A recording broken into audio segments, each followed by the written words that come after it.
बिस्मिल्लाहिर्रहमानिर्रहीम नहमदुहु व नसल्ली अला रसूलिल करीम अम्मा बाद।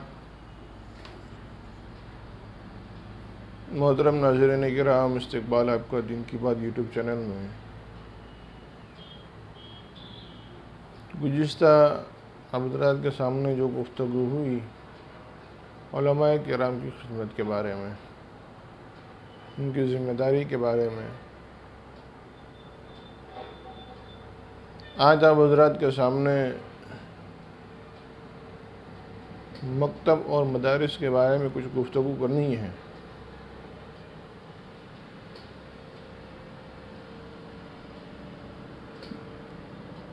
क्योंकि ये मकतब और ये मदारिस, ये क़िले हैं दीन के, इनकी वजह से हमारा दीन हमारी नस्लों में चलता है। इनकी वजह से कुरान और हदीस की तालीमात बाकी रहती हैं। ये उनकी मुहाफ़िज़ है। तो गुफ्तगू ये करनी है कि मदारिस और मकातिब के ज़रिए से जो भी कुछ दीन की खिदमत हो रही है, तो हमारी ज़िम्मेदारी बनती है कि हम उसकी खिदमत करें। सबसे पहले खिदमत ये है कि हम अपने औलाद को मदारिस में और मकातिब में भेजें ताकि वहाँ जाकर वो दीन की तालीमात को हासिल करें। ये सबसे पहली बुनियादी चीज़ है। अगर हम अपने औलाद को, अपने बच्चों को दीन की मदारिस में, मकातिब में नहीं भेजेंगे तो वहाँ पर तालीम हासिल करने के लिए कौन आएगा।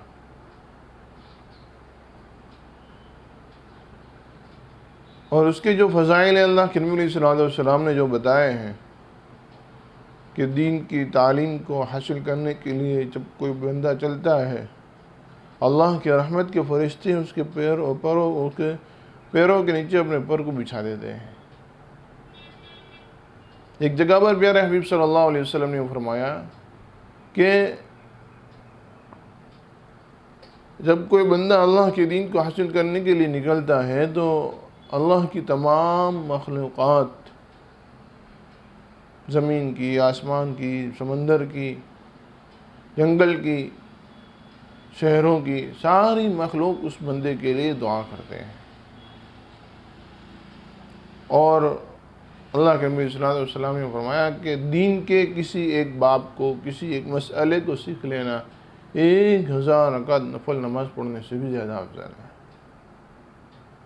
तो ये दीन की तालीम को हासिल करना, इसके लिए हम अपने औलाद को तैयार करें, उनको समझाएं, ये बात उनको पिलाएं। जिस तरीके से हम दुनियावी तालीम की ज़रूरत को अपने बच्चों को समझाते हैं कि देख बेटा, स्कूल में जाना ज़रूरी है, कॉलेज करना ज़रूरी है, कोर्स सीखना ज़रूरी है, तिजारत का सीखना ज़रूरी है, डॉक्टर बनना ज़रूरी है, वकील बनना ज़रूरी है, ऐसे ही हम अपने बच्चों को इस बात को बताएं कि देख बेटा, मदरसे में जाना ज़रूरी है, दीन को जानना ज़रूरी है, कुरान को जानना ज़रूरी है, हदीस को जानना ज़रूरी है। हम अपने औलाद को इन चीज़ों को बताएं और उनको तैयार करके हम मदरसे में डालें। एक आम मतन गलती हमसे ये हो रही है कि अगर 3-4 बच्चे हैं, उसमें से जो होशियार है उसको हम इंग्लिश मीडियम में डालेंगे स्कूल में, जो उससे कम है उसको हम गुजराती मीडियम में स्कूल में डालेंगे, और जो सबसे ज़्यादा याददाश्त में या हर एतबार से कमज़ोर है तो इसको हम मदरसे में डाल देते हैं। हालांकि होना तो यह है था कि जो सबसे ज़्यादा होशियार है, अक्लमंद है, समझदार है, उसको हम अल्लाह के दीन को सीखने के लिए, कुरान और हदीस को सीखने के लिए रखते, लेकिन उल्टा हो रहा है। अल्लाह हम में से हर एक की हिफाजत फरमावे और हमें माफ़ फरमा दे। क्योंकि कुरान और हदीस का समझना और सीखना ये अरे गरे की काम नहीं है। दुनिया के उलूम हर कोई सीख सकता है और दुनिया के काम भी हर कोई कर सकता है। दुनिया में लाखों पति और करोड़पति और अरबपति बगैर अक्ल वाले भी मौजूद हैं, लेकिन कम अक्ल वाला कोई कुरान वाला या हदीस वाला मौजूद नहीं है। तो सबसे बुनियादी चीज़ मदरसे और मकातिब की जो मदद है वो ये है कि हम अपनी औलाद को मदरसे में और मकतब में डालें। दूसरी चीज़ मदरसे और मकतब की इमदाद की ये है कि हम अपने एतबार से मदरसे में जो गरीब बच्चे पढ़ते हैं, मकतब में जो गरीब बच्चे पढ़ते हैं, उनका खर्चा उठाएं,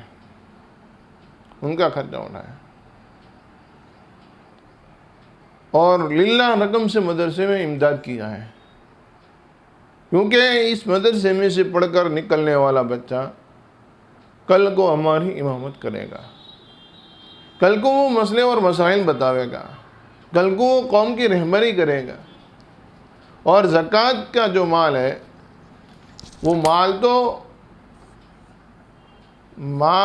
हमारे पास जो माल पड़ा है उसका मैल है वो निकाला हुआ। तो कोशिश तो ये हो कि भाई हम किसी बच्चे को दत्तक ले लें मदरसे में से, मकतब में से, और फिर जो है उसको हम प्रमोट करके उसको पूरा खर्चा उसका दें, खाने पीने का है, रहने सहने का है। क्योंकि अक्सर मदरसे में गरीब लोगों के बच्चे आते हैं, मालदारों के बच्चे तो स्कूल और कॉलेजों में जाते हैं। तो आपसे गुजारिश ये है कि आप लिल्लाह रकम से मदरसे का ताआवुन फरमाएं। अब जाहिर सी बात है, इतने सारे मदरसे हैं, इतने सारे बच्चे पढ़ते हैं, इतना सारा खर्चा है, तो इतनी रकम लिल्लाह रकम नहीं निकल सकते हैं, कमज़ोर है, ईमान कमज़ोर है, नहीं निकल पाते। तो ज़कात और सदक़े की रकम से मदरसे की इमदाद करें, ज़कात और सदक़े की रकम से मदरसे की इमदाद करें। क्योंकि अगर मदरसे की इमदाद की जाएगी तो मदरसा चालू रहेगा, और अगर मदरसे की इमदाद नहीं होगी तो मदरसे कैसे चालू होंगे। मदरसे के पास कोई दूसरे इनकम का सोर्स नहीं होता, आवक का कोई ज़रिया नहीं होता मदरसे के पास। इसलिए मदरसा जो है वो अवामुन्नास की इमदाद के ऊपर निर्भर होता है कि लोग मदद करेंगे तो मदरसा चलेगा। क्योंकि जो बच्चे पढ़ने के लिए आएंगे उनको खाने पीने का, उनके रहने सोने का, उठने बैठने का इंतज़ाम करना है, और जो लोग मदरसे में पढ़ाते हैं उनको कुछ तनख्वाह वगैरह देनी है ताकि उनका भी घर चले। जिस तरीके से गुज़िश्ता मैंने कहा था कि भाई इमाम साहब ने फजर की नमाज़ पढ़ाई 1 महीने तक, अगर बीमार हो गए हॉस्पिटल जाकर यूँ कह देवे कि भाई देखो मैंने 1 महीने तक फजर की नमाज़ पढ़ाई है, मेरा सवाब तुम ले लो और मेरा इलाज कर दो, तो कोई नहीं करेगा।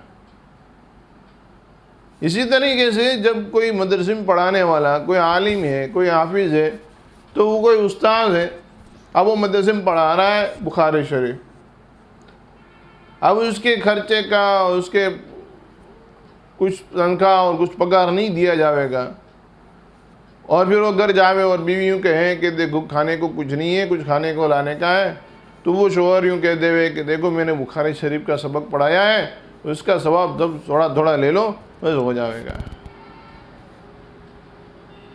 तो ये नहीं चलता, इसलिए उनको कुछ पगार वगैरह देनी है, मदरसे के अखराजात है, मगर मदरसे की बिल्डिंग है उसके कुछ खर्चे हैं, इसी तरीके से उसकी कुछ इमारतें होती है उसके कुछ खर्चे होते हैं, हर मदरसे में चीज़ें लगी हुई रहती है। अब ऐसे माहौल में कि जब मदरसे कुछ अरसों से बंद हैं या मदरसे की तालीम बंद है, अब वो चंदे के लिए आ रहे हैं, तो अक्सर साथी, अक्सर दोस्त अहबाब जो है और अच्छे खासे नमाज़ पढ़ने वाले बाशरा लोग यूँ एतराज़ करते हैं कि भाई मदरसे कहाँ चालू है, आप चंदे के लिए आ गए। तो आपसे दरख्वास्त ये है कि भाई देखो मदरसा कोई 2-3 साल से शुरू नहीं होता था, कोई मदरसा 20 साल से, कोई 30 साल से, कोई 40 साल से शुरू है, कोई 50 साल से शुरू है। और इस मदरसे के अंदर खिदमत देने वाले उलमाए किराम, असातिज़े किराम जो हैं वो भी कोई 20 साल, 30 साल, 40 साल, 50 साल से मदरसे में पढ़ा रहा है। अब इस हाल में जबकि मदरसे बंद है, तालीम बंद है, अब ये 30 साल से मदरसे में पढ़ाने वाला आदमी कहाँ जाएगा नौकरी के लिए। एक तो मदरसे में पढ़कर निकलता है, 20 साल वहीं हो जाते हैं, 30 साल तालीम की खिदमत दे रहे हैं, 50 साल की उम्र में अब इसको कौन नौकरी पर रखने वाला है, या इसको और कौन खाने देने वाला है। इतने साल इसने मदरसे की खिदमत की है, और मदरसे के अंदर कोई इनको ऐसी कोई आवक या कोई ऐसा पगार नहीं होता कि अगर 2-3 साल तक इनको पगार ना मिले या कोई इनकम ना हो तो इनके घर के खर्चे चले जावे, ऐसी कोई तनख्वाह नहीं होती। इसलिए कि भाई 5-7 हज़ार 10 हज़ार रुपये तनख्वाह होती है और उसी में उनका घर का अखराजात होता है। तो अब ये मौलाना अगर कहीं नौकरी पर लग भी जावे, हम दुकान चलाते हैं, हमारे किराने की दुकान है या कपड़े की दुकान है या किसी और चीज़ की दुकान है, अगर ये मौलाना हमारे पास आ जावे कि भाई मुझे नौकरी पर रख लो, हम क्या जवाब देंगे? अक्सर साथियों कहेंगे कि भाई देखो ऐसे माहौल में तो हमारे पास जो पुराने लोग थे हमने उनको निकाल दिया, अब आपको हम कैसे रखेंगे। और अगर हम उनके अदब व एहतराम में उनको रख भी लें तो क्या हम उनके पास से कुछ काम कराएंगे? कोई चीज़ होगी, 1-2 महीने अच्छे लगेगा, तीसरे महीने पर हमें भी बोझ लगेगा कि यार ये मौलाना है, हम इनको कुछ कह भी नहीं सकते, कुछ काम भी नहीं बता सकते, और ये ऐसे ही खाली खाली पगार देनी पड़ रही, और उनको कुछ काम नहीं आवेगा। 50 साल की उम्र में कौन सा काम वो सीखेंगे? इसके लिए मेरे भाइयों दोस्तों बुज़ुर्गों, आपसे दरख्वास्त है कि जिस तरीके से आप हर साल मदरसे की इमदाद करते रहते हैं और आपके पास मदरसे के सफ़रा आते रहते हैं, सफ़ीर आते रहते हैं, इस साल रमज़ानुल मुबारक के महीने के अंदर जो मदरसे के सफ़ीर आप तक आ जावे, आप उन मदरसों की इमदाद करें, और बाकी जो मदरसे के सफ़ीर आप तक अभी नहीं पहुंच पाए, बाद में आएंगे, तो उनके लिए भी कुछ रकम ज़कात की रख लें, कुछ रकम रख लें, उनकी इमदाद हो जावे। देखो हम अभी कुछ दिनों पहले एक जगह पर सफ़र में थे, वहाँ पर एक मदरसे में से एक सफ़ीर आया और मगरिब की नमाज के बाद अल्लाह के बंदे खड़े हुए, मौलाना हैं, आलिम क्लास की बड़ी किताबें पढ़ाते हैं, चंदे के लिए खड़े हुए और नमाज के बाद ऐलान किया कि भाई देखो मैं आपके करीब के इलाके में से आया हूँ और मदरसे के चंदे के लिए आया हूँ, और हाल ये है मदरसे का कि 8 महीने से उस्तादों की तनख्वाह नहीं हुई, और ये लफ्ज़ बोलते हुए उनकी आंखों से आंसू निकल आया है। हाँ, उनकी आंखों से आंसू निकल आए। क्या हालात है और क्या ज़माना है कि जो आलिम मदरसे के अंदर इतनी सारी खिदमत दे रहा है, अब अगर मदरसा बंद है उसमें उनका कोई कसूर नहीं है, वो तो अभी भी ये चाहते हैं कि मदरसा शुरू हो जावे। अगर अभी मदरसा शुरू हो जावे तो 10 मिनट के अंदर अंदर वो सबक पढ़ाना शुरू कर देंगे। अब वो बेचारे उनके घर के अंदर जो है कुछ खाने पीने को नहीं है, या मदरसा देने के लिए तैयार है लेकिन मदरसे के पास नहीं है, मदरसे के ज़िम्मेदारान बेचारे मजबूर हैं।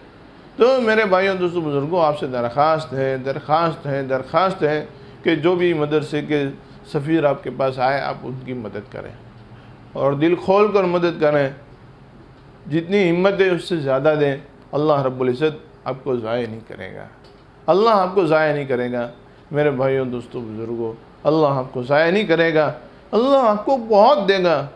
ये अभी जो हालात चल रहे हैं, इन हालात के अंदर मैंने इससे पहले भी कहा कि जितना हो सके उतना ज़्यादा सदका खैरात करें, और अल्लाह के नबी अलैहिस्सलाम ने फरमाया कि सदका करने से जिसका माल कम हो जावे वो मुझसे आकर ले लेना।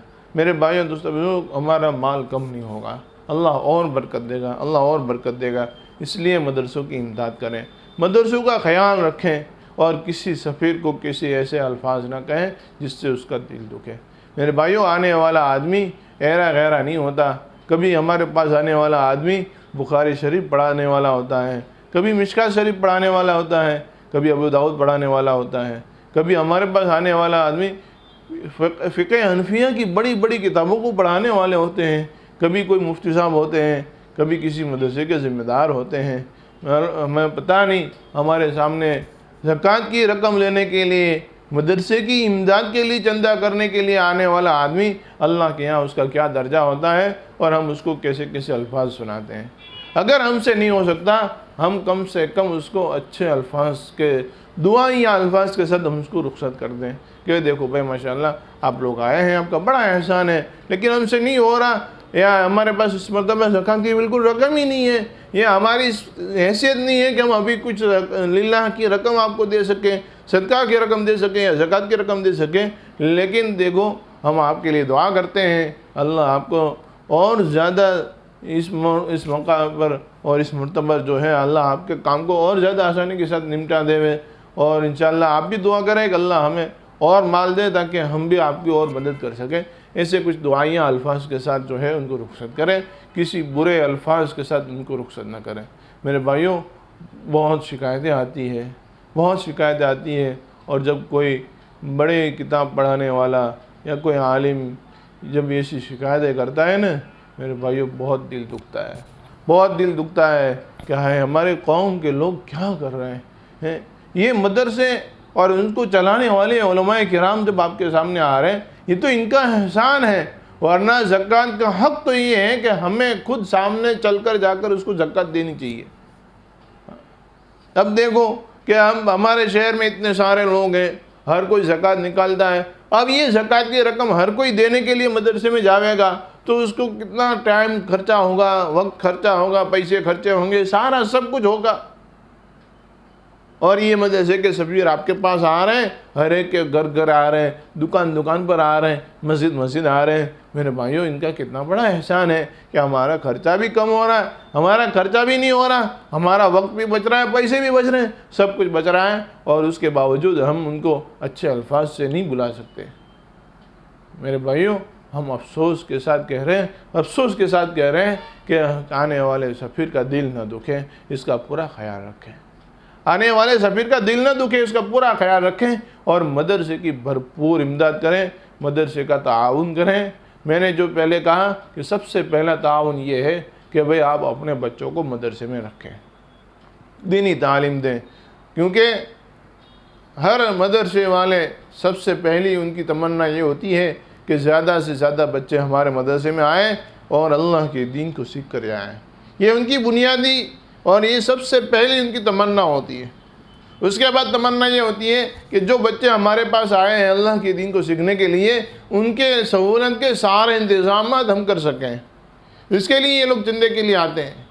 ये दो चीज़ें हैं, बाकी और मदरसा आपसे कुछ नहीं मांगता, और मदरसे ने आपको बहुत कुछ दिया है। मेरे भाइयों, मदरसों ने अपने इखराजात वगैरह को सामने रखते हुए मदरसों ने बच्चों को पढ़ाया, मदरसों ने आपको हाफिज़ और आलिम दिए।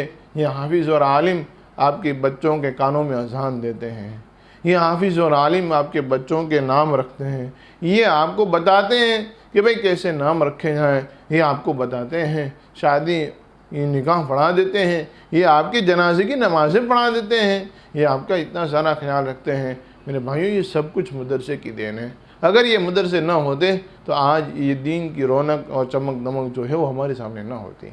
इसलिए आपसे बार बार ये दरख्वास्त की जा रही है कि भाई अल्लाह के लिए, अल्लाह के लिए, अल्लाह के लिए आने वाले सफ़ीरों की मदद करें, उनको किसी तरीके की कोई तान तशनी ना करें, और इसी तरीके से जितना हो सके उतना ज़्यादा से ज़्यादा मदरसों की इमदाद करें।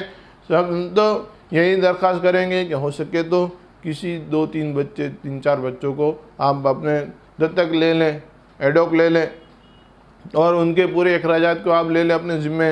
अगर ये नहीं कर सकते, कम से कम जो है वो हम ज़कात की रकम से या सदक़े की रकम से जो है वो मदरसे की इमदाद करें। मेरे भाइयों, बहुत ज़रूरत है। आज अगर मदरसों की हिफाजत ना हुई और मदरसों का ताउन ना हुआ, ये मदरसे बंद हो जाएंगे। हाँ, ये मदरसे बंद हो जाएंगे, और जब मदरसे बंद होंगे हमारे बच्चों को अल्लाह का नाम कौन सिखावेगा, हमारे बच्चों को अल्लाह का नाम कौन सिखावेगा। हैं, आज भी देहातों में जाते हैं, हमने अपने इलाकों में देहातों में सफ़र किया, यहाँ तकरीबन 20-25 किलोमीटर के अतराफ में हमने देहातों का सफ़र किया, भावनगर के। ऐसे लोग मौजूद हैं आज भी उनको कलमा नहीं आता, आज भी कलमा नहीं आता। मेरे भाइयों, अगर ये मदरसे दोबारा बंद हो गए हैं ना, तो फिर 20 किलोमीटर नहीं, 2 किलोमीटर के अंदर भी ऐसे लोग मिलेंगे जिनको कलमा नहीं आता। इसके लिए मेरे भाइयों, दोस्तों, बुज़ुर्गों, आपसे दरख्वास्त है कि जो मदरसे वाले आपके पास आए इमदाद के लिए, आप उनकी इमदाद करें, और अगर नहीं हो सकता कम से कम अच्छे अल्फाज के साथ, दुआ के साथ उनको आप रुखसत करें, उनको कोई दूसरी बुरी बुरी बात ना कहें। हाँ, ये बात है कि बाज़ मरतबा लोग यूँ कहते हैं कि भाई कोई ऐसा सफ़ीर आ गया जो गलत था, तो देखो गलत तो हर किसी में होते हैं। हाँ, व्यापारियों में फ्रॉड होते हैं, नौकरी करने वालों में फ्रॉड होते हैं, अफसरों में फ्रॉड होते हैं, हर किसी में फ्रॉड होता है। तो इसमें भी कुछ 2-5% होते हैं, लेकिन उसकी वजह से हर किसी को गाली देना, हर किसी को बुरा भला कहना, ये बात अच्छी नहीं है, ये बात अच्छी नहीं है।